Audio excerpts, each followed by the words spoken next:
Hey everybody, Miss Sarah is here to talk about our question of the day, pregunta de el día. So our question today is, what is the weather like today? So it's a question. We have a question mark. So this is our question word. What is the weather like today? ¿Cómo está el clima hoy?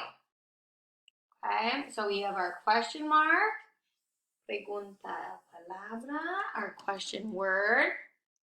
So here are some things I want us to think about when we're thinking about the weather. I want us to think, is the sun out or is it cloudy?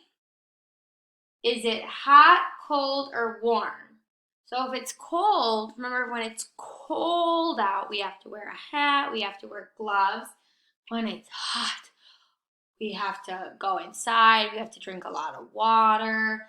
Maybe we're wearing a t-shirt and shorts. When it's warm out, we can wear a sweater and pants, but we don't have to wear a jacket. Is it windy out? Is there clouds?